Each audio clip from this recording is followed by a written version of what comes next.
On this episode, we discuss the state of Xbox, how Rise of the Ronin continues to impress us, and we try to take a look at future gaming habits. Also, we debate our best first-person shooter selections on the Pixel Picks Showdown. All this and more on the Pixel Parent podcast.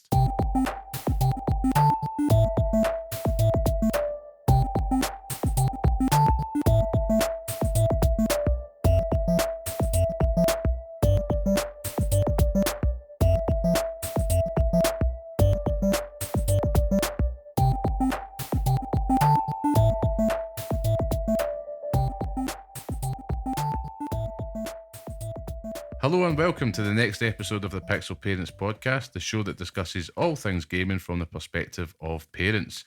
I'm, of course, your host, Liam Kirkkelvin, and today I'm joined by none other than Scott, the tastemaker Curry. How are we, Scott? I am well. I've also been mouthing along your intro with you the entire time. That's it. It's like a song. It's a song. We're getting into the flow here. That's But it. pretty good. Weather's been nice, so Makes a I've been change. out, hitting rocks, kicking rocks, and just living the dream. Well, kicking rocks is living a dream, I suppose, isn't it? We find things to do, but no, I'm pretty good. Nothing to complain about. Good. That's what we like to hear on How this are show. you? I'm not bad, yeah. Same old. Nice bit of sunshine. Son's birthday there over the weekend, so I actually managed to get the first barbecue of the year done. It's my happy place, God, typical guy. Fire, meat, quite the thing. Tony Soprano. Yes, actually. And my dad's just came back from holiday and he's brought me a couple of Cuban cigars back, so I'm totally going to do that, keeping it for the barbecue, and then I can just take a panic attack for full effect. Drown. Watch the dog will only come to my aid. Everybody else just get up.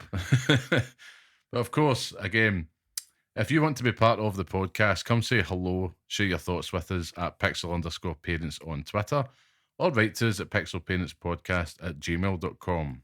We'd love to hear from you. Any questions at all, I'll put it to this man Scott and he'll give you all the answers.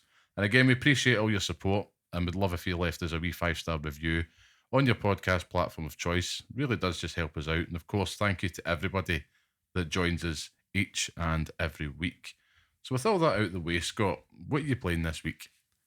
I'm playing Rise of the Ronin. Now we've actually now I've sat on it for a while. Yeah. I'm going to put it there that I think it's probably a sleeper hit for one of my favourite games of the year. I like that. It's slowly crept its way into my soul. Mm-hmm. I think I'm playing it like you would play games, like very systematically, just working down the different points that you have to pick up. Love it. Finding every single cat in every single region. Just looking for plumes of smoke to go and find things to kill. So it's pretty good. Yeah. Combat, I'm still not 100% there. Mm-hmm. I'm finding it, it's easier than Neo. I think Neo 2 specifically, I enjoy the combat in Neo. It's a bit more, refined. Yeah. For the older gentleman, but I kind of feel that Rise of the Ronin, it's tried to do something new, and it's not a bad thing. Yeah, but it's just not. I don't really enjoy it. The weapons that you're limited to and the ways that you use them, from what I've got so far, I've not entirely enjoyed, and I'm finding myself just switching weapons just to switch them now, like just to see what happens. I've settled on the big Odachi sword, one of those big daft swords, and I've also been using the bayonet just for fun, just to try it out. But yeah, I've just been fanning about. Obviously, we were talking about the menus and stuff like that a couple of weeks ago, and how it is just menu daft. Oh, it really is. But I've started to actually figure out what they all mean, and it's really made a big difference to how I've been playing it and how I've been enjoying it and everything as well. So doing like all the bond transfers and tinkering with all my different weapons and stuff to see. You can tell me how a bond transfer works after this, right? Because that's something I'm sitting staring at, and I'm like, I don't know what to do. Am I going to get rid of a weapon I like. I don't know. That's for So another time. no, But, for the listeners who are actually interested in finding out, because they okay. need to know, you take one specific stat from a weapon. So you basically like destroy that weapon for one stat and put it on the weapon that you want. Right, okay. Right, now I'm filled with regret. I'm thinking of a few weapons that I've just sold. You 'Cause can that's buy what them. I'll You do. can buy them back. All right, okay. There's a buyback system on it as well. So if you sell anything you don't mean to, then you can buy them. Right, okay. I need to check that out tonight because I too, same playing Rise of the Ronin. I'm in Act 2, Chapter 2 now. Chapter 2, It's yeah. in 3 parts. And a correction from last week where we said that the map seems pretty manageable. And then we both came to this realization, Mm-hmm. checking some platinum guides, and we realised that was only 1/3, one map of 3 that's going to be in this game. So I was delighted. I Yeah. was thinking, I'm making my way through this awful quick because I'm Mhm. doing everything you said, guilty of, systematically just going through clearing things like, oh, there's a cat, there's a shrine. And as my time has went on with the game, my thoughts, feelings have matured on it. Man, it's brilliant. Yeah, it is really good. Really, really brilliant. It's just, it's not, there's a lot of stuff in that we can criticise, which, of course, I mean, it's not got the same polish, but there's something, the other day when I was sitting playing it, and I must be about 25 hours into this game now, pretty much at the start of Act 2, Mm-hmm. and I'm thinking, this feels inherently like more Japanese than what Ghost of Tsushima did, Yeah. albeit not as polished by a country mile, but I know that they're going for different vibes. But once you, I'm assuming you're in Act 2 as well. I'm about a few hours into Act 2. Right, so you're familiar with the landscape, Mm-hmm. and I'm thinking, man, I wish this was the first one because it's so much more lush Mm-hmm. and Japanese, and it just feels like, oh, this is exactly what I'm into. And then there's a little bit of snowfall and stuff like that.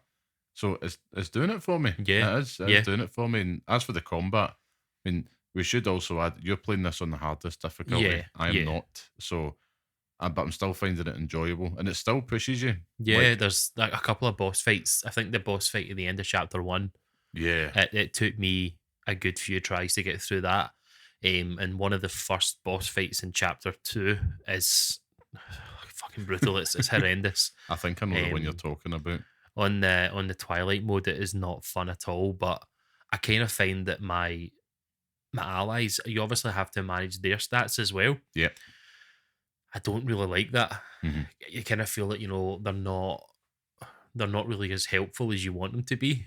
They're Like, not. The AI in this game is clueless. yeah, Like, but I also find that you can get yourself out of a bind with it because you don't tend to find that they get hit that often. So see if Yeah. you ever find yourself getting tanked, just switch to them for 2 seconds, switch back Yeah. to your character, and it kind of gives you a wee bit of a break. But even just if your main character's died, you've exhausted all your revives, and you get left with Ryoma or something like that, Mhm.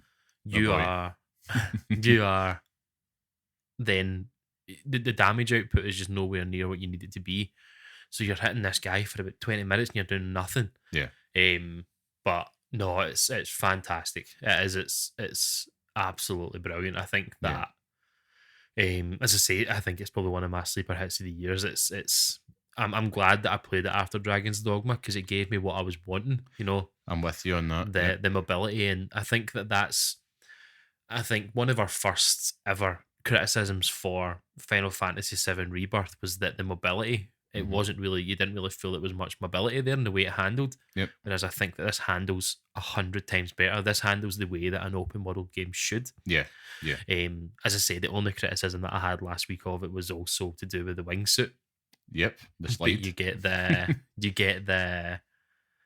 you get the upgrades for that, which obviously means you can fly faster and you can fly for longer and stuff. And it's completely changed the way that I play that game. I need to check that out. Actually, I've totally forgot about the tech upgrades. Yeah. And I think I've just kind of been sidetracked and doing like clearing small areas Yeah. and stuff. But Yeah, there's something about it which is making me even more excited at the prospect of Assassin's Creed Red, hmm which looks like it's going to come out this year if the reports are true. And I'm wondering what lessons they've learned from the feedback from Valhalla, Ghost of Tsushima, Rise of the Ronin, because there's something cooking there because Yeah. this is what we want. You know, we want a big open world samurai type Hmm. epic, and of course, like I'm thinking about like the loot system in this game, and I'm thinking about Assassin's Creed as well. And to be honest with you, it doesn't bother me that much. It's a little bit cumbersome. You know, I like to. I did try that setting you suggested last week, but I've just went back to just the way of just collecting it and selling it. Don't know why. I think I just like that feeling of like, oh, I'm getting money. You can collect money for it. Aye, it makes more Aye, sense. I think but there's some that I've noticed that I've disassembled that I've maybe not wanted to. mm, And I think if you're also trying to go for the bond transfer as well, it is worth it. But you can set it to a certain point, so it just deletes, the rubbish ones, yeah, like the sort of standard ones. But aye, I've been working my way through it. I think I've got two or three areas in the second, I think it's Edo or something like that. yep, I've got two or three areas in that place done 100% already. mm, Just working my way down. I've not even been looking at the missions yet, or I'll maybe bump into a few people on the way down. yeah. But I've just been mainly just working through that, and it's not. I've not found myself getting burnt out or anything like that with it. There's always something to do. That's the Yeah, thing. Like if you want to do a mission, I mean, one of my criticisms for it is the way the missions are structured, yeah, in the sense that you could finish like a main Ronin mission. They're your main story missions in the game, but the marker's still up there on the screen, and it's trying to breadcrumb you to keep you going down it. But there's some things where it's like talk to Ryoma, hmm, then go to the other side of the hut, do something, and go back, and I'm like that. yeah. This could have just been all in the I same hate cutscene, I hate you that in know? games where it tells you to walk like 2 feet and then like Aye, open a door or something. That's just do that in the cutscene. It makes no sense. exactly. It's It's also got the typical sort of Neo. Like, obviously coming back to Neo because that's obviously of course, yeah, aye, but it's it's got that same mission like layout for it. You start it, then you get to a point midway through where there's like a checkpoint. yep. It's like a Mario level where you get the wee checkpoint, It'd be flag. and then kind of 2 feet away from the actual main boss room, you've got another one with a like a broker outside of it where you can buy stuff. Yeah, Every single mission's that way. take Like, your time. aye, it's always the same, but it's I mean, I'm not bothered by that. That's fine with me. It's just how you approach it all. But I think that the one thing that it's left me with though, it's left me feeling a lot more sort of daunted about the possibility of playing Elden Ring Yeah, in the next month. yeah. It's because we're obviously going to have to start that soon. And We the have to now for yeah, content. That's yeah, it. The creator exactly. life Yeah, chose us. I know. What can I say? But the thought of even turning that game on again is just like, I just, aye, Yeah, it's scale of the mountain. yeah, It really is, and I'm trying not to think about it because you know at the time of recording, we're probably about 6 weeks out from yeah, the Shadow of the Erdtree DLC for that, and I know we're going to need a good month hmm, to get into that. So it's going to dovetail, but I'm enjoying my time in yeah, Rise of the Ronin, and I think if I'm correct, I think the actual main story is about 20 to 25 hours. Now, obviously, we've both put more time in that because it does a good job of like, well, there's stuff to do. Restoring public order yes, is the best thing. And I have to say, if you look at your typical open world Ubisoft style, like open world where it has the towers yeah, and that opens up the map and all the different icons, the way this does it feels a little bit more organic. Now, I'd much prefer to like clear a camp so I get more information, but you also get little extra icons appear if you get the cat or the wee was it the banner, which yeah, is your little fast travel points. yeah. It's your bond level with the area as Mhm. well. So like you can get to like level 1, 2, or 3, I think it That's is, right, yeah. because there's a couple of areas in it where I've not found something in particular, and I've went around and found one of those wee random encounters and done it. So you're managing to get the bond level up enough where it Yeah. shows you more of the map as well. So it does feel a lot more organic, and you obviously do have like the wee checkpoints and stuff, and that opens it up. But as you're saying, the restoring public order is basically just the replacement for your towers. Never even thought of that. So it does make a lot more sense. And some of the enemies in it are a nightmare, man. Like, So it's weird because you get nightmare ones peppered in with like absolute donuts. yeah, Because I had one like usually it's the archers. So I'll go in, I'll try and take them out first, and I'll hedge. I love the same with the Neo games, like ranged attacks with the Yeah. gun or the arrow. Love doing the headshots, and sometimes the head pops off, and it's great. Hmm. Because we're gamers, we're sadistic at the end of the day, but it's like it's pretty satisfying, and even though it doesn't feel particularly robust, slightly flimsy, there's something about it. But Hmm.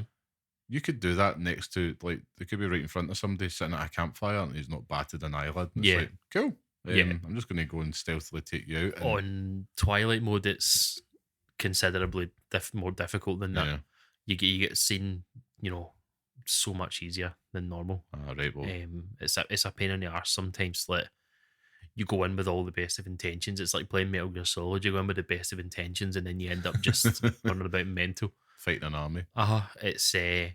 It's good for that though, because there's loads of different ways to play it. And as I say, there's been a few fights in there that have just been absolute hell. But nothing's more satisfying than just landing that parry. Like I don't ever dodge. I think I've started to like try and do it now because some of the fights that I've had to do at the end were in the last hours that I played it were a complete nightmare. I mean, Yeah. I would not like to do them again. I find that the dodge, like, the game doesn't want you to dodge the normal attacks, but it's those red ones. Yeah. To dodge backwards away from them. Well, it's except if they're charging. But when you get the counter spark, man, Oh, it's the best. and then once you've got it, their key, well, their key's kind of like their stamina. Once it's down and that little red circle appears, and it's like, right, I can get an extra devastating critical hit in here. Mhm. It's It's I also have to satisfying. shout out the gun as well, the handgun. Yes. Oh, see finishing folk off with that handgun. It looks amazing. Yeah. Like it just that whole animation. I wrote a tweet about it the other day where I had a dream about a game that did that, Mhm. and I thought when I bought Yakuza Ishin, I thought that was it, Yeah. and it wasn't. It was this. It was this exact game, and it's phenomenal. I Yeah. love it. I love doing it when you see people like you kind of red attacks as well. You shoot them midway through that, and they kind of slump from it Yeah. as well, so you can stop them in their tracks there. But I love it. I love the handgun. Don't really use the bow. Don't use shurikens, and I don't really use the earthen balls. But Yeah. Shurikens and earthen balls I don't touch. definitely the handgun. That's my go-to. But it's good that it gives you the tools, and I'm thoroughly impressed. Like, I think I can understand, if you look at the critical reception of it, where it's landed.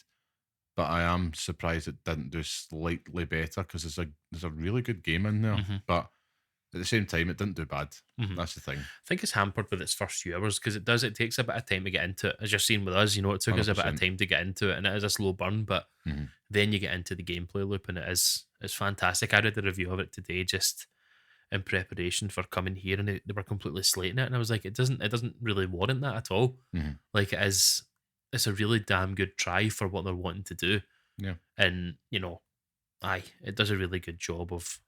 That's the beauty of opinion, Mhm. isn't it? Not all the same. But I suppose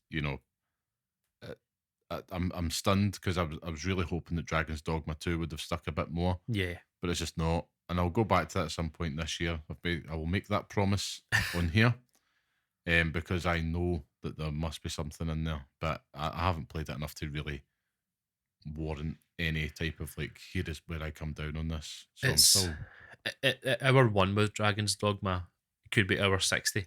yeah, Do you know what I mean? Like it's not. But I guess you could say the same for Rise of the Ronin as well. The gameplay loop hasn't changed much. You just get better at it. But with Dragon's Dogma, there wasn't enough difference there. I didn't really feel as if my character changed. You change vocations, aye, but it's not. There's not much different there, But 100%, yeah. if it is, that's one of those games that I'd like to go back to in the future as well. But you said you've got Elden Ring and that before it, but Aye. I suppose outside of that, as at the time of recording this week, there's been a bit of, I suppose, again, this year's just been a nightmare in terms of layoffs when Mhm. it comes more news in that category this week, and I thought we'd just touch on it, but not from the perspective of reporting, because again, this is not a news podcast, which is why when you're listening to this will have happened weeks ago, probably. Where we've got lives outside of this sphere, so we can't possibly keep up with giving you reactive news. However, it's still worth touching upon because it does link into our main topic today. But for those who don't know, the news this week was that Xbox, of course, shut down 4 studios at Bethesda, Arcane Austin, Tango Gameworks, Alpha Dog, and Roundhouse Studios, which have been now merged with ZeniMax Online, ZeniMax, yeah. who do Elder Scrolls Online. Of course, what the, it just sucks, to be honest with you. Like, it's awful just to hear so many creative, talented people losing their jobs. And if you look at some of the games that these studios have worked on, I know Redfall wasn't a big hit, for Arcane Austin. You look at Dishonored as well. Hi-Fi Rush is the big one that Yeah. really surprised me. 'Cause again, that had came out of nowhere. Shadow dropped. It was in Game of the Year discussions. It really did capture everyone's imagination 'cause it was something different. Yeah, they're not winning an award at the Keeleys. I think it might have, yeah. My memory doesn't serve me well, but yeah, the Keelys probably did recognise it, rightfully so, because I didn't think particularly it was a 5 out of 5 game, but I did respect the fact it was doing something different. I think But on that game alone, though, that was one of the games that they've kind of hung their hat on for bringing to PlayStation. yep, it's just So came to PlayStation. it's like I don't really see the logic in that. No, I don't really see the logic in any of them. But as a business, you obviously have to make some decisions, right? And that's fine. Businesses do what businesses do, but Mhm. I think that we'll obviously look at some of the other games that these studios have made and everything, like Tango and everything as well. But the thing for me with it is that it's like a handful of the games that they've made have been really successful. Mhm. And you think about game studios closing because they've made games that have really tanked and have like not made any money, or they kind of not been presented well. But a lot of the games that these teams have been bringing out Yeah, have been brilliant. So it's like you're damned if you do, you're damned if you don't. it's setting a very worrying precedent. I'm you know I'm just a dud that will just sit and play these games. Armchair Mm-hmm. pundit, I suppose we could technically class yourself as, but like everybody else. So I don't know the inner workings corporately and all that. And it seems to me as well, like with the pandemic, a lot of people scaled up, Yeah. not just in gaming. Mm-hmm. And of course, at the end of the day, it's all about making money. So, I mean, if you look at Matt Booty, is it Microsoft? He had said, and I quote, that those closures, they were grounded in prioritizing high impact titles and further investing in Bethesda's portfolio of blockbuster games and beloved works. And the key words I was taking out of that was prioritizing high impact titles. And it does make me wonder if this is setting a dangerous precedent where that creativity, that risk taking, innovation, we're starting to lose that in favour of your safe bets, Yeah. your Call of Duties and stuff like that. If you look at Bethesda, you've got Fallout, even Starfield. I mean, I was just going to say, if you're prioritizing high impact, then what happens to Todd Howard? Do you know what I mean? Like like it or Starfield, loathe it. I mean, Starfield was their biggest gamer last Yeah, year. but it's also, where is it now? Yeah. Well, the update's still to come out and it's still to get the DLC this summer. So they're riding a bit of a crest of a wave just Yeah. now.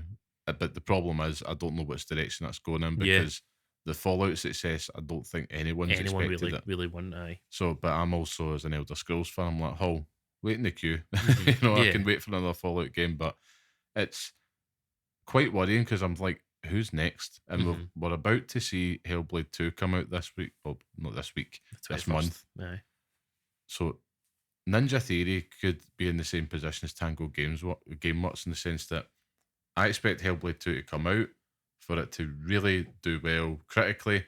But when it comes to the marketing and players picking it up, I mean, it's not been marketed well because At it's all. going on Game Pass. Yeah. And I mean, this could effectively be their God of War. I know Mhm. you hadn't played the first Hellblade, but I mean, the quality of the first one, it was a special game. Mhm. It really was. I urge anybody to play it if they've not. I'm really looking forward to the second. But I'm thinking, who's safe? Yeah. And you think other ones like Double Fine as well, Mhm. Psychonauts 2. There's so many within that portfolio that they've got, and I wonder if this is the cost of them acquiring. I mean, they got Bethesda 2020 for just 7.5 billion. the Activision deal, Yeah. you know, cost the earth, and they've just got that through. But what is the real cost of that now? Yeah. There's been a lot of people questioning online, you know, Phil Spencer's, you know, what's his tenure really looking like at this point? And we can focus. I think these last couple of years have definitely been the roughest. He's introduced a lot. You can never say that he's not at least tried to take those risks when you look at introducing Game Pass and all that. But I think ultimately, Game Pass is the biggest success that they've had, because you can't look at the games that they've made, because even from what Series X, no, Series X, what was the one before this? one, One, I don't remember anything, and I bought that console. Do you know what I mean? I bought that. yeah, I don't remember anything. we are like I think the both of us are like there's still a lot of good faith from the 360 days Yeah, hanging over, yeah. but it's become a bit of a running joke. It's like, oh, the pieces are there, in the puzzle, the big picture will become clear, Mhm. and they do. Like when you look at what they've got, there's no reason to say that Oh they yeah, can't make a success, but unfortunately, like they're behind PlayStation, they're behind Nintendo, and you're wondering, right, is there, at this point, I would quite safely say, in the next 5 to 10 years, there won't be an Xbox. I can honestly see that. I can see there'll be some. I'm talking about a I physical guess I one, was going to say an a actual console, console. not the actual But I can see brand. them. Microsoft, they don't need Xbox. They're a division within a $1 trillion Yeah, company. So, and I suppose to the same extent, PlayStation is within Sony. They're not making the same amount of money, but Mhm. Microsoft have very deep pockets. They don't need it. They could shut it down tomorrow, and they will still make bank. Yeah, And ultimately, that's what it's going to come down to. I mean, you could have. I don't have a clue what's going on with the Xbox leadership team. They could very well be like, "Listen, we want to acquire these studios, and here's the plan." But then, if it's not making money, of course, Microsoft. I mean, we're in a capitalist society. yeah. They could just go, do you know what? No, cut the heads Mhm. and off we go. And it's shit because it just means that people's livelihoods are destroyed. That's it. And The human cost of it all. Do you know what I yeah, mean? Like, it's the worst part. it's you're guilty of just focusing on the conglomerate, like the conglomerate bad, but it's just like you have to think of the people that are falling out the other side of it as well. I saw a tweet, what would you call them now? Is it tweets, Post, I think that posts, Space Karen whatever calls it. he wants, whatever I space Idiot. Karen. But it was saying that the payment that they gave to that Bobby Kotick, was it 250 odd million or something like that, Yes. could pay the wages for the employees of all those companies for the next 17 years. Jesus Christ. It's wild. It is absolutely wild. It's just the priorities have changed, and Xbox has the franchises there to do it. They've obviously purchased all these different things, right? And you've got all these different areas now where they're just pouring all the resources into Call of Duty. Mm-hmm. Like, even just like Activision and stuff as well. I just don't understand it. It's I mean, we were talking about it the other day, and I think I sent you something that was saying, what was it? It was saying that for the future they're looking at basically becoming like a what was it again? Like they're going to shift away from actually making games to then just kind of presenting them or something like that. I can't even mind. I'll need to try and find it. Yeah. But I'll find it and then I'll come back to you. Okay, well, I think it is one of those ones that when we think about the direction that the gaming industry is going in, and right, this year has just been a shocker. There's just been cuts left, right, and centre as all of these studios and all of their parent companies are trying to condense and consolidate. And I do fear that I think it was actually, I mean, in the past 24 hours, someone at EA, again, you're not coming here for journalism, Yeah. folks, right? But someone at EA basically put out this kind of absolutely flaccid quote about Battlefield and it Yeah. being like a live service. Live And service. it's like, oh man, like that gives me the dry bulk because live service is something that's coming into the vernacular more and more often. It's funny, we're just talking about this, and just as I'm searching for Don't tell me there's the more. news on, no, it's not nothing. But Bloomberg have come out saying that more Xbox cuts are on the way across the organisation. Oh my god. This is from Shinobi 602. This comes after closing down Arcade, Austin, Tango, GameWorks, and other Bethesda studios. Xbox Game Pass has also not seen the growth that leadership had been hoping for, Mm-hmm. with non-mobile gaming subscription spending flat to low single-digit growth since 2021. So they basically then just attributed it to Game Pass and the failure of Game Pass. It's all come back to pandemic. Yeah. For me, because, we're all at houses now. Yeah, it's true. And the thing is, though, you've got to, this might be a canary in the coal mine moment because it's happening to Xbox now. Yeah. We said this just before we got set up today, that PlayStation could be a generation away from that as well. Mm-hmm. Because if they don't see mental pandemic sales numbers on the next piece of hardware, they've already had a disaster with PSVR 2, but that was always going to happen. PS5 Pro coming out this year should do what you'd expect, but the PlayStation 6, they are not going to sell at the same pace as PS5, you'd imagine. It depends so obviously it depends what happens with Xbox though. If you're saying in a few years' time there might not be an Xbox, then if that's the only option for AAA games, instead of buying a PC for like $9,000, do you know what I mean? Like creating your own one, but sack that. I think that's what I was looking at though, because I sent you it on. I think it was the other day. Said it was talking about all Xbox first party games coming to PlayStation. Oh right, yes. Right. Xbox being more Steam-like, but then it was talking about other hardware and stuff as well. Mm-hmm. So we saw the leaked plans, whether or not they come to fruition. It's still expected that there's going to be a digital Series X coming out this year. Some type of Pro model was in discussions in the next console about 2027. I think that's due to come out. There we go. So Scott's just handed me this from at Warrior64 on X, that Microsoft's considering increasing the price of Game Pass Ultimate again. And of course, this is just the way it goes. This is a problem with. He also adds, Hellblade 2 is another game that Microsoft's been considering for PS5. So the signs are there. Yeah. And they had that massive update where they had all the heads of Xbox together talking about, look, we're not putting everything over multi-platform, but we all knew when they said that, like, this is just the first step. It starts with Sea of Thieves. I think it makes sense. I think if you're on an Xbox and an Xbox, if you're part of the console wars, then you're obviously thinking that moving over, having all the first party Xbox games on PlayStation is a bad idea. Yeah. But why is it bad? Do you know what I mean? Like, just do it. I think that's a brilliant idea. Yeah. Well, it means growth. Ultimately, that's what big companies are looking at, because they're big publicly shared corporations and they just want to see the numbers go up. But I think, you're right. Outside of console war logic, it's not a bad thing. No, I think it's a good thing. But it's just it's as I say, it's the people that have lost their jobs that you feel the worst for. And you're saying you think it'd be funny if PlayStation just bought, all these studios and kind of everything as well. Oh, they totally should. They should. It's like with the talent that's there. Yeah. It just won't work like that because it's not, that attrition doesn't exist. But yeah, it's more, there's so many talented people out there that make these things that we love so dearly. Like, these people are like magicians. Yeah. In my eyes, like, they absolutely make things out of nothing.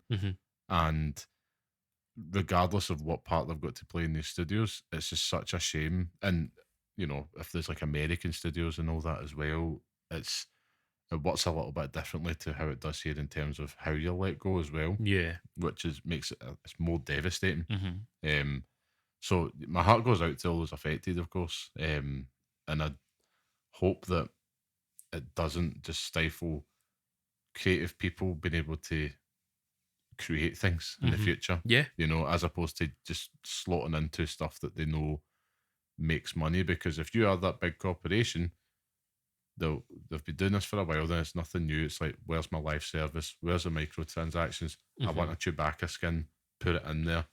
Fortnite has kind of like been an example of where things are going in terms of trends.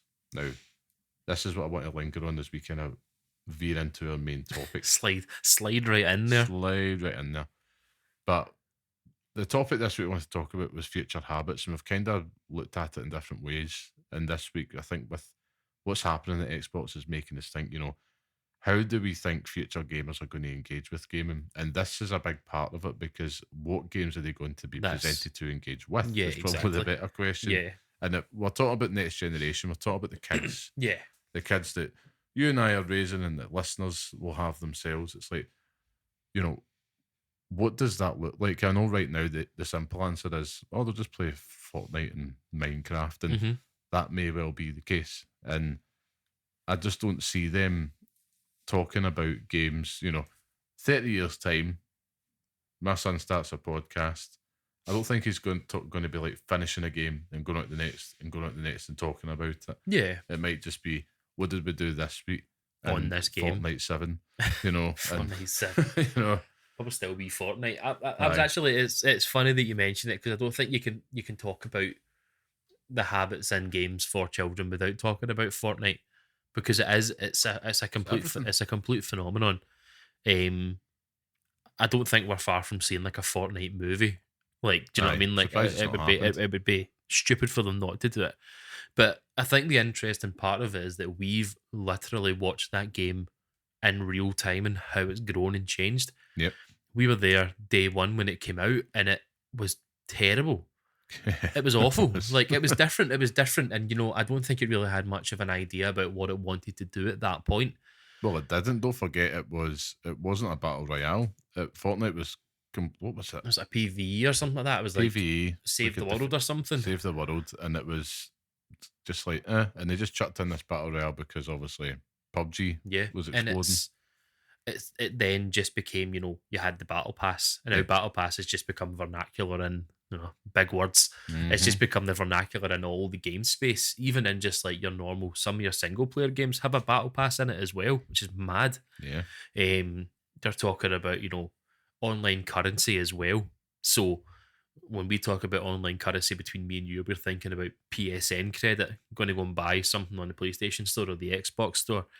But sometimes you'll have birthday parties where the kids want, V V-Bucks. Bucks. It's like Yeah. that's crazy, or Roblox, whatever it is. Aye. Do you know what I mean? Like that's just become normal, and that's the habits that we're seeing at the moment. I put microtransactions in there because it wasn't a massive thing initially when we started playing games as kids. I mean, it wasn't there at all. But as we've got older, it has slowly crept into games, and you see those stories online of kids spending, $300, $400 on Aye. skins or daft wee things for their characters in games because they There's a can. there's like a fuming parent, like, Yeah, I don't know how this happened. There's an 8-year-old delighted that he's got all this clover online behind him. I think it's just it's they're now deemed normal.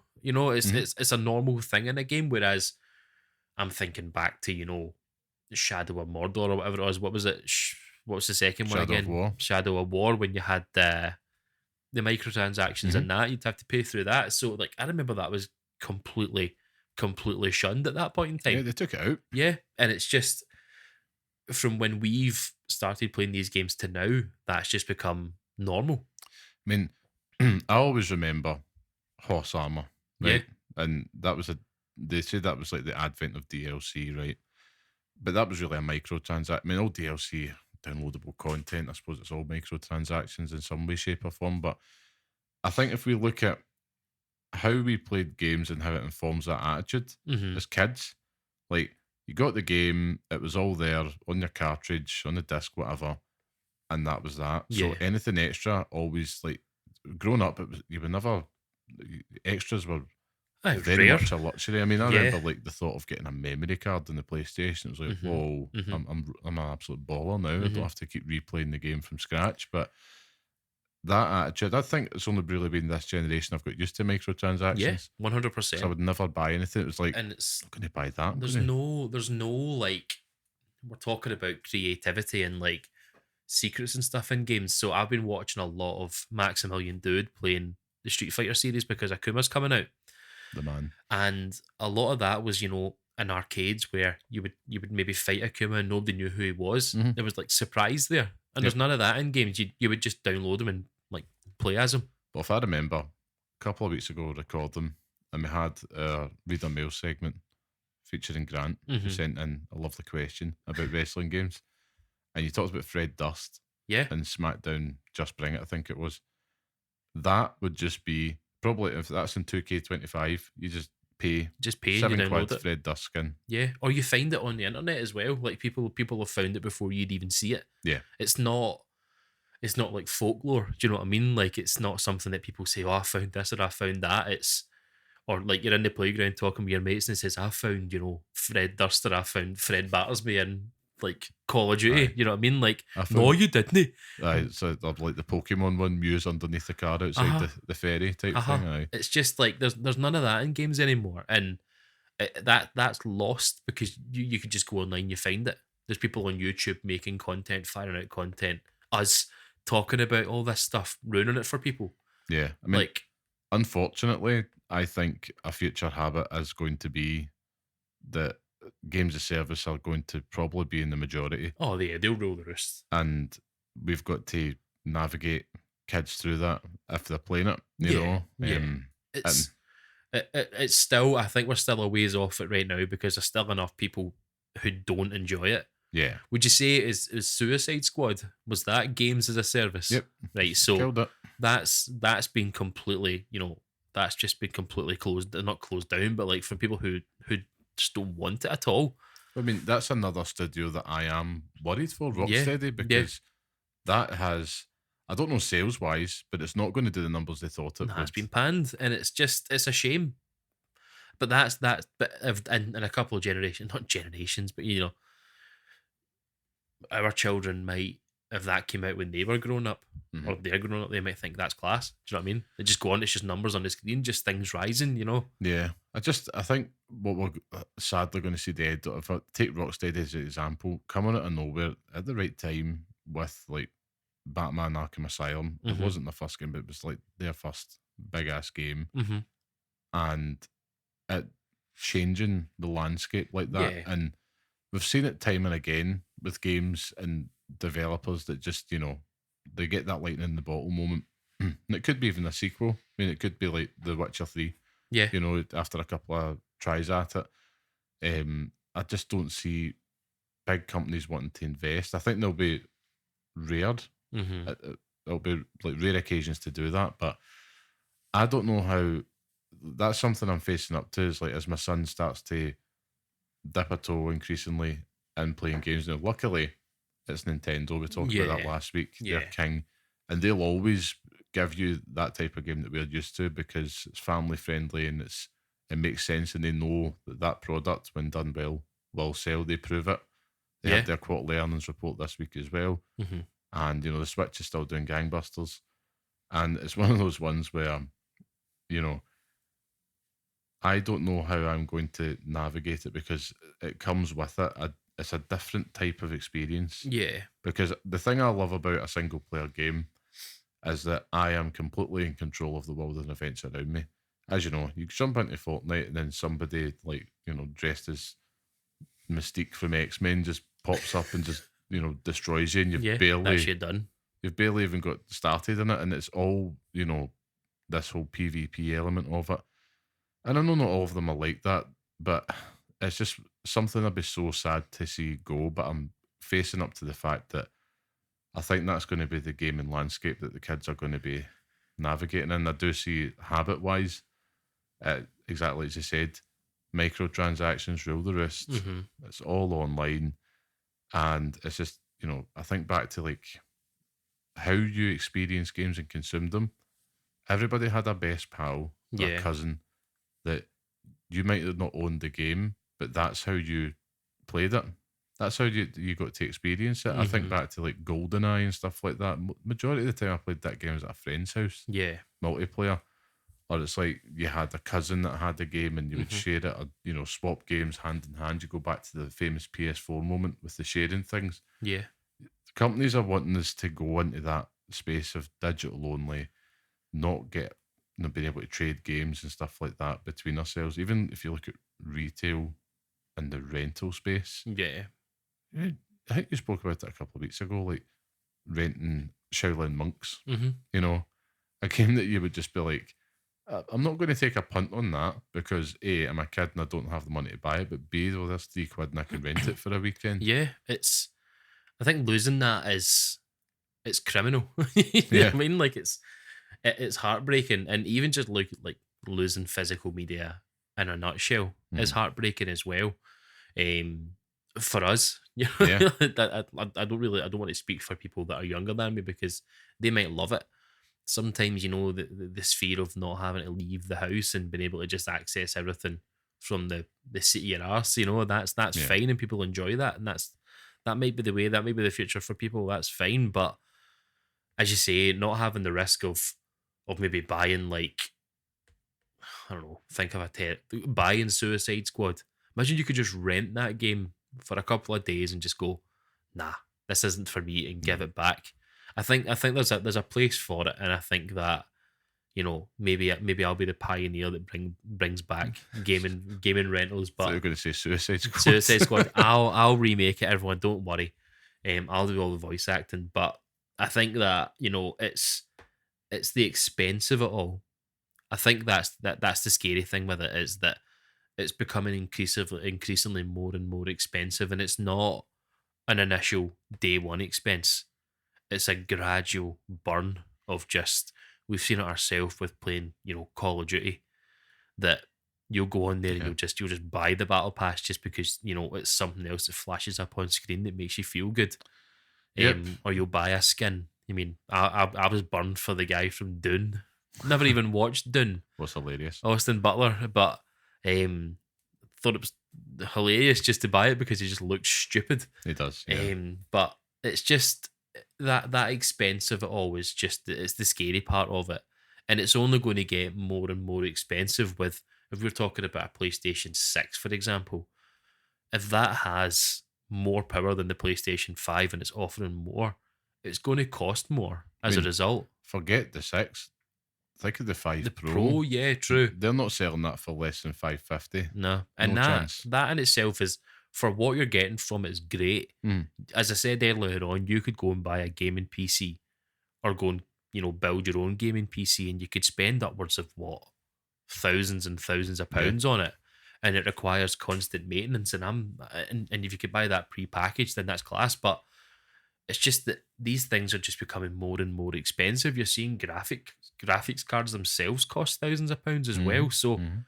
you know, that's now. How is that going to look like in 10 years' time when we have teenagers in the house? Christ. Do you know what I mean? Like, Aye. it's, and you know, as parents, you don't want to be like, nah, you know, have this one instead. You know, I want a PlayStation 5, and you're like, have a PlayStation 3 instead, you know. See how you get on. Take that. It's just like, you want to do whatever you want to do for your child. And some people can, some people can't, and that's fine. If you can only buy a 4 or 3 or whatever for them, then, you know, they'll take what they can get, you know, and they'll enjoy it. But it's, I don't know. I honestly don't know. I don't think it's viable. I mean, Bye. I do see by the looks of it, if we go back to what we said at the start with the Xbox, it does look like it's going to be a landscape of sure bets only. Yeah. And we're kind of halfway there now. Like Call of Duty, FIFA, stuff like that, these are the biggest selling games every year. And I can see that going forward, that's probably where games spend their time. But probably a positive note to finish this topic on is that from our perspective as parents, I think a habit that we'll see in the future is that we become the bastions of this side of the culture, which is why don't you play Metal Gear Solid 5 or something like? Why don't you play this game if you really want the experience? Or do you like that? Do you like the first person game? Do you like the PlayStation? I like the PlayStation. That you've now just undone your own point, because it's like my dad saying to me, "Have you ever watched Minder, the TV show Minder?" It's like, no, because it's pure shite. Like, it's just like saying to your wee one, you know, why don't you try and play, I don't know, Siphon Filter? No, that's pure crap as well. But probably by the time I mean, like when they get to teenagers, because let's face it, you probably think that your old dad's affiliate up until a certain point. Yeah. And I'll think of it the same way I think of music. Yeah, you true. know, you can maybe just make the odd thing and see if they'll go with it. I know like my folks were like that all the time. So here's some Luther Vandross. Why do you like that? You know, and it just gets embedded in that way. But I can see that as something going forward. But I hope that's the case. I really do. It's just we have a duty. I don't want to be doom and gloom because there's obviously positives to it as well. Mhm. There are obviously positives to it because games as a service, it it creates social kind of areas as well. It's like it's Yeah. more social than a single player game. So you're seeing that a lot more people, although they're playing online, they're playing with their mates. Yeah. Might not be outside kicking a football, but they're talking. That's how And they that can socialise. only be a good thing Yeah. for people. Like we talk about kind of talking to each other and actually kind of building social skills, and that's part and parcel of it. So I think that in itself is a good thing. Yeah. Keeps them off the sugar. Keeps them off the streets. That's it. That's it. But I suppose that kind of wraps that topic up. I'm just whacking the mic now because Raging. that's what I'm just raging at the landscape. But I mean, if you listeners, if you think there's any other future habits that we've not talked about, we'd love to hear your thoughts on it. Of course, just write into us and just let us know. But of course, without the road, it is of course time for the Pixel Picks Showdown, where each week we each pick a game from our chosen theme, and we decide which one deserves to live on in the hallowed Pixel Picks list, which is a definitive list of the best games we recommend to pass on to the next generation of gamers if they want to listen to their old days. So, of course, last week's theme was RPG, with Baldur's Gate 3 becoming the latest worthy addition to that list, might I add. Well done, Scott. Whew. And in this week's showdown, we're debating what first-person shooter game we think should feature on the Pixel Picks list. So, of course, last week's winner goes last, which, of course, is you, Scott. 2 weeks running. 2 weeks running. I love it. I You've love won it. now. So, let's get to it. I need to start acknowledging you now at the I know. start of this. So, I'm going to start with, I'm now going to really try to make this as concise as possible. So I'm going to do an honourable mention, then my pick, right? Okay. So this was actually quite a fun one, but it's tricky. And first person shooters is something we've all got experience in, Yeah. one way or another. And I thought, right, let's go for the hipster pick. I'll pick Half-Life 2. I thought, nah, it bored me. So there's my phone going off as well. So unprofessional, man, honestly. Honestly, sitting here smoking a fag as well, you know, beers, no, not really. But it's, I thought to myself, honourable mention for me, right, has to be, and this was really hard to put it here, because it was originally my first pick, was Doom. Yep. Not Dune, but Doom. Doom. Right? And the original Doom. Original Doom. Original Doom, not Okay. Doom 2016, but Okay. the original Doom, right? Okay. Right, you're speaking to the old Gene here. But the original Doom was a game changer Mhm. in a lot of ways. In fact, in so many ways. Aye, in every way, probably. I never forget the first time at my friend's house. We're talking about old habits, right? Mhm. At my friend's house, on their PC, playing Doom. And I was like, oh my God, what is this? I need this in my life because it was fantastic. It was just like nothing else I had played before. Yeah. The theme, the setting, the viscera, the attitude and the aggression behind it, man. I was just like, this is everything that I want. It's kind of like the game that the Simpsons would kind of parody in terms of like, yeah, this is everything that you want. And Aye.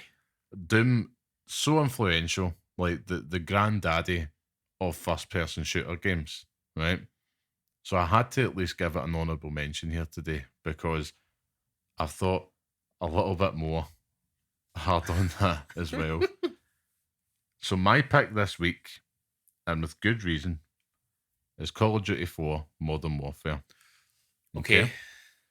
Now, there's lots of other ones I could have picked, but I thought, which one really did change the game as we know it? Let's take you back to 2007 when Call of Duty was still, before this game came out, Call of Duty was that game as a World War II shooter that your dad would probably be interested in. And it's the game that you maybe got with a new console and stuff like that. And they were good, they were solid shooters. Yeah. But when Call of Duty 4 came out and they changed that setting to Modern Warfare as we all know it, and that cast of characters of Captain Price and stuff, it had this really engaging story that hooked you in.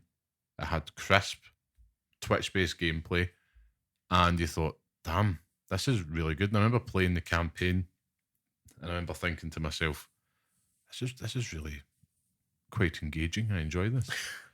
And it really was like a 9 out of 10 game. But what pushed it to the 10, of course, is the multiplayer. The multiplayer. Yeah. Now, we can have our golden eyes, we can have all the rest, but when it comes to multiplayer and it comes to literally changing the entire landscape as we know it, there was a time before Call of Duty 4 and there's a time after it. Yeah.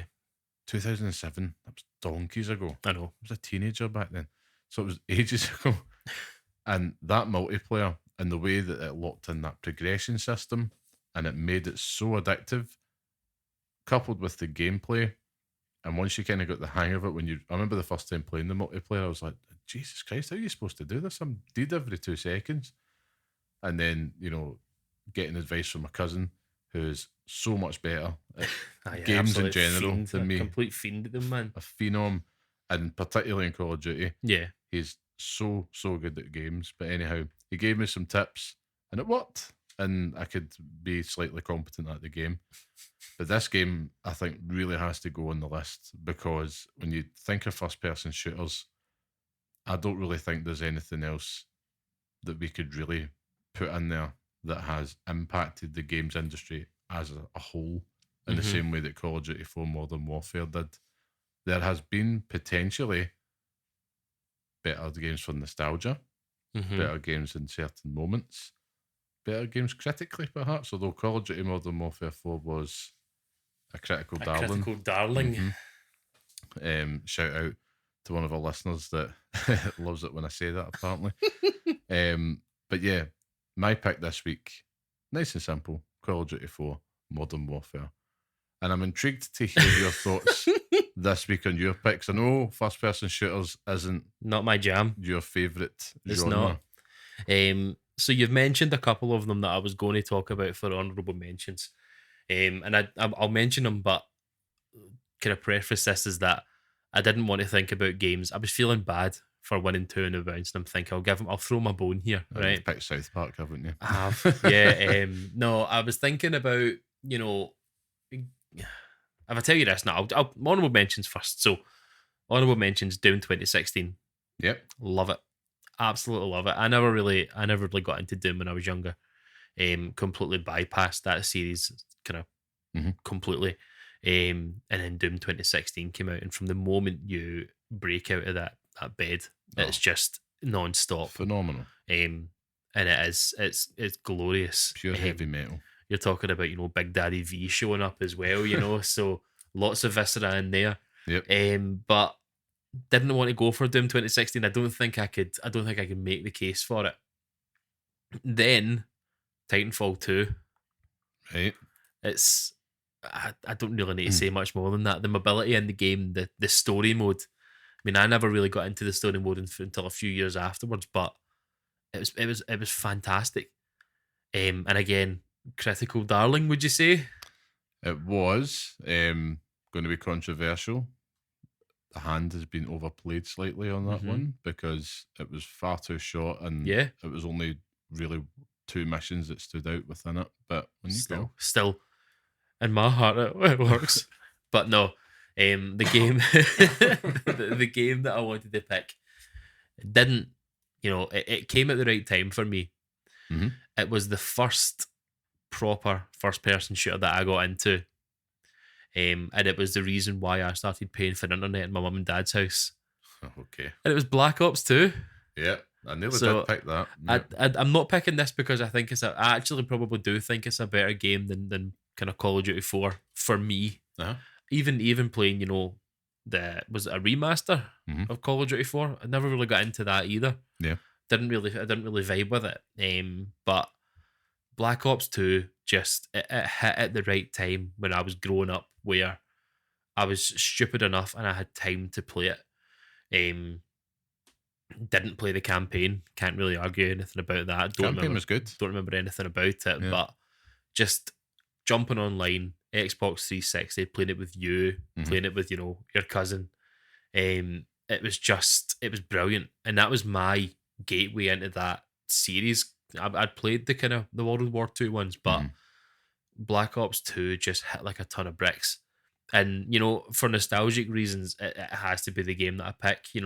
I can remember sitting for hours making emblems in that game, Yeah. like making the Ice King from Adventure Time, Yep. like making different daft, stupid things that you can do. Um, some of the maps and things as well. Like the first time They're I've ever seen them. still up there, Uh huh. ingrained in your brain. Uh huh. And we've both said that if that game drops on Xbox tomorrow, we would buy it. Oh, they'll be hearing about it on Yeah, here I 'cause take that's a what d- we're I take a talking day off. about. I take a day off work to buy it and play it. Absolutely. Phone in sick. Do it, everyone. But no, it's.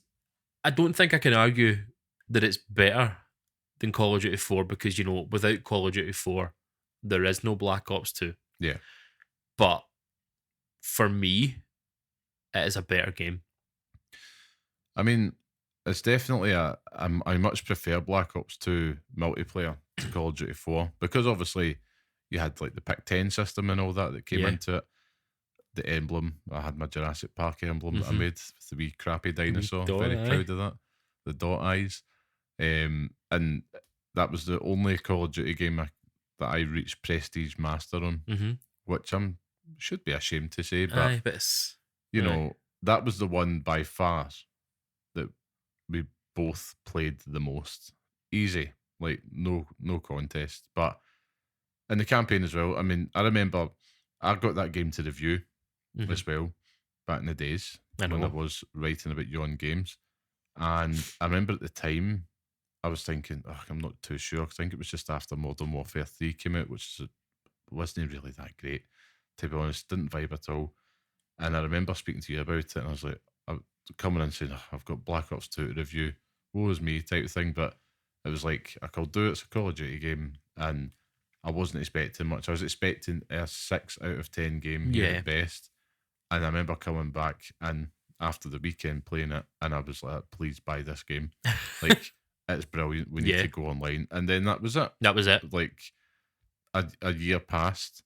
We played that game, rain or shine, drunk or sober, I have to say as well. Christ, aye. Not a good idea. But I suppose I think you've hit the nail on the head, which is without one, you can't have the other. Mhm. I do think that Call of Duty 4 Modern Warfare is a very special game, and it's one that without that we wouldn't have those wonderful experiences like we got with Black Ops 2, which is why I think that it does deserve to be on that list, and rightfully so. Just Oh, 100%. I don't think I never played it enough, and I don't have the experience to be like, no, I think it should be this. you're out of line. You're talking pure crap. But it's I absolutely loved Black Ops 2. Yeah. And again, I have moments in my head of us playing that daft things that went on in that game, like playing snipes and stuff like that, like Yep. just making up daft wee games that we could just jump on and play for hours on end. Mm-hmm. Like, I genuinely paid the bill for the internet in my house just to play it, just to have it in my room so that I could play it stable, and it was fantastic. Aye. Best decision I've ever made. And that's the reason why every single year since we've bought Call of Duty, even bought in Call of Duty Ghosts. Oh, You know what I mean? terrible. Advanced Warfare. Like, Slightly better, but not great. I even bought the one. Is that the one with Kevin Spacey in it? It was, Even bought yeah. that one. Boo, Kevin Spacey. But no, I bought that, and that's the reason why I still buy it now, and we still jump back in, and it's Chasing still, that dragon. I am chasing that dragon, but it all comes back to the same place, and that's Black Ops 2. Yeah. Well, I mean, if I was to vote with my heart, I would pick that. And I nearly did. But I'm voting with my head. Nah, it makes sense. I think Black Ops 2, I think the reason why it doesn't go in it ahead of Call of Duty Modern Warfare 4, I think you would agree, is that the fact it's iterating upon that. Yeah. And there's a reason why it was remastered. Yep. Although rumour has it that Black Ops 2 is due for a remaster this year. But there's a reason why Call of Duty 4 was remastered, and it was packaged in with it's the whatever one it was. it's the one that people turn up for. Yeah. I still don't get it, but there's reason for it, and yeah, So I'll be unanimous in our pick this week. we're unanimous in this decision. And the winner is, just want to hear you say it. No, Go on. Go on. I'm not doing it. Go on. Just for the listeners. No, no, I don't want to do it. Well, I need to finish the story. You are the winner in this week. That's it. That's it. He's finished the story. That's it. That's it. That's it. Adrenaline. That's it. I'm going to start war baiting any minute now. So, yeah. Is that what?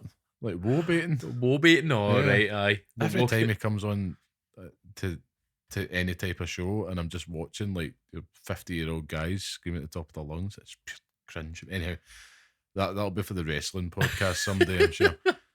But yeah, so that means that this week's winner, of course, is Call of Duty 4 Modern Warfare. Well done, well done. There's your flowers. And you now go on the Pixel Picks list under best first-person shooter. So well done. So again, we just want to thank you all for tuning in. Of course, that brings us to the end of this week's podcast. It's been a blast once again. Thank you, Scott. Thank you. And of course, thank you everybody for joining us. And if you like what you hear and enjoy the podcast, just leave us a wee 5-star review. Go on. It helps us out, makes a big difference, and it makes Scott so very happy. Makes me the happiest person alive. It does indeed. And of course, if you want to engage with us online, you can come talk to us on Twitter. I am at Carmelite. If you figure out the spelling, then you can find me.